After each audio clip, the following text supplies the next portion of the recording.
नमस्कार, कसे आहात तुम्ही सगळे?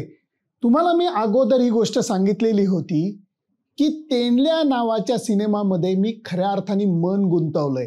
त्यामुळे यावेळचा IPL मी कव्हर करत नाही. मी एकही IPLची मॅच ग्राउंडवरती जाऊन बघितलेली नाही. असं IPL मध्ये खरंच म्हणजे IPL चालू झाल्यापासून असं मी कधीच केलेलं नव्हतं.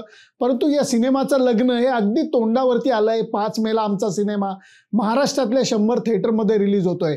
पण तरीही चांभाराचं लक्ष चपलेकडे तसं सुनंदन लेलेचं लक्ष क्रिकेट मॅचकडे नसणं हे इम्पॉसिबल आहे. त्यामुळे एक डोळा जो आहे तो माझा नक्कीच मॅचमध्ये काय चाललंय ह्याच्याकडे लागलेला आहे. आणि या मॅचचे जेव्हा मी खेळ बघतो, रिझल्ट्स बघतो, तेव्हा मला असं स्पष्ट दिसतंय की ज्या संघांना यश मिळतंय त्यांना 3 कारणांमुळे यश मिळतंय.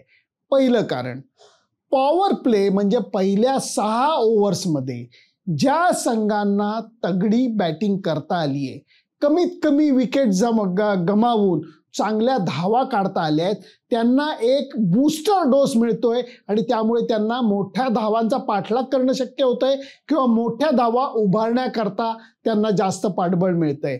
ज्या संघांनी सुरुवातीला आपण सावध खेळू, विकेट असं आहे, विकेट तसं आहे, एखादा बॉलर असा टाकतोय, दुसरा बॉलर असा टाकतोय, त्या लोकांना पहिल्या 6 ओव्हरमध्ये इम्पॅक्टफुल बॅटिंग करता आलेलं नाहीये आणि त्याचा परिणाम तुम्हाला रिझल्टमध्ये झालेला दिसेल. दुसरी गोष्ट अशी दिसते, एकदम स्पष्ट दिसते की ज्या टीममध्ये स्पिनर्स आहेत, दर्जेदार स्पिनर्स आहेत आणि ते उत्तम कामगिरी करतायत, त्या संघांना अडचणीतनं सुद्धा मार्ग काढता येतोय. KKRचं उदाहरण घ्या. ऑलरेडी वरुण चक्रवर्ती त्यांच्याकडे होता, ऑलरेडी सुनील नरीन होता, तरी त्यांनी एका नवीन रुकी लेग स्पिनरला आपल्या संघामध्ये जागा दिली आहे आणि तो उत्तम कामगिरी करतोय.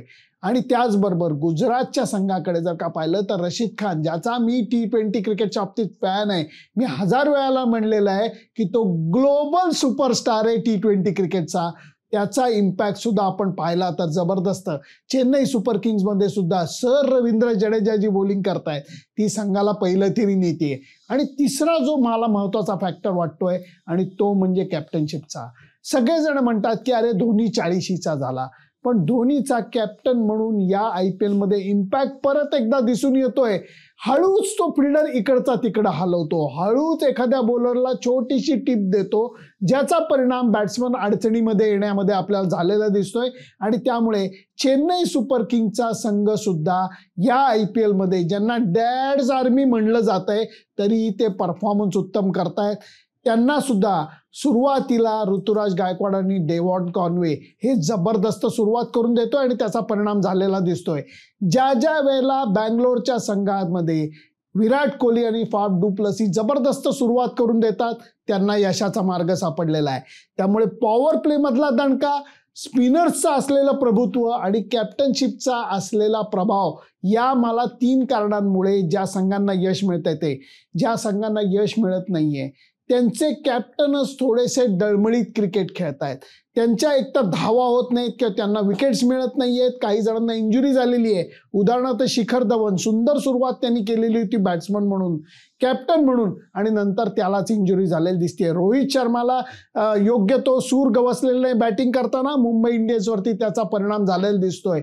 आणि एक गोष्ट मित्रांनो, मैत्रिणींनो, क्रिकेट प्रेमींनो, तुम्ही बघा, कागदावरची नावं काही असू देत, मॅच मध्ये खेळताना त्याचा परिणाम काय झालेला दिसतोय संपूर्णपणे वेगळी गोष्ट असते. त्या बाबतीत जसं मी धोनीचं कौतुक केलं तसंच मी संजू सॅमसनचं सुद्धा करीन, तसंच मी राजस्थान रॉयल्सचा संजू सॅमसन आणि त्याच्याच बरोबर बाकी खेळाडूंचं करीन की जे कॅप्टनशिप करत असताना, योग्य परिणाम साधताना, फाफ डु प्लेसीचं सुद्धा उदाहरण घेता येईल की जे योग्य परिणाम साधत आहेत.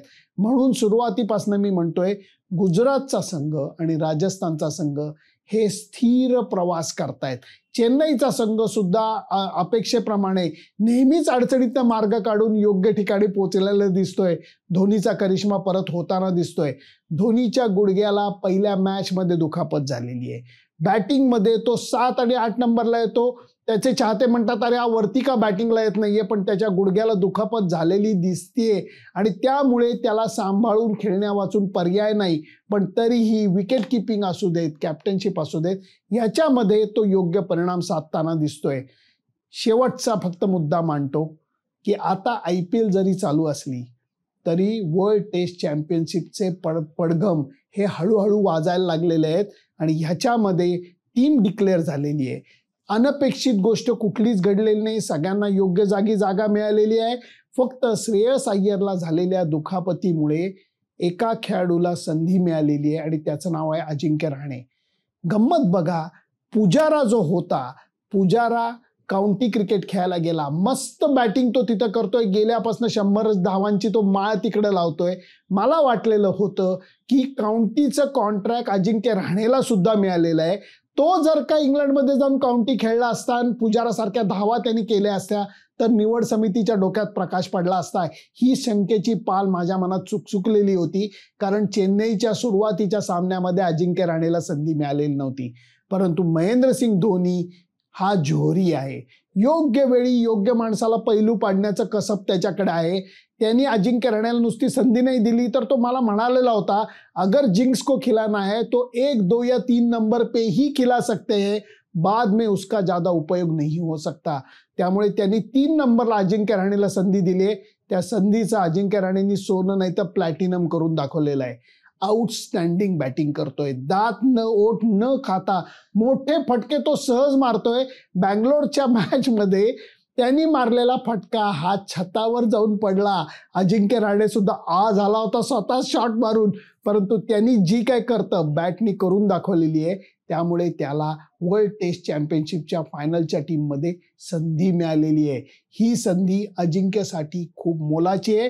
केपेबल आहे का? 100% केपेबल आहे. आणि भारतीय संघाला आत्ता मिडल ऑर्डर मजबूत करण्यासाठी त्याच्यासारख्या अनुभवी बॅट्समनची जरुरी सुद्धा आहे. हे झालं माझं मत. तुमचं मत काय मला जरूर कळवा.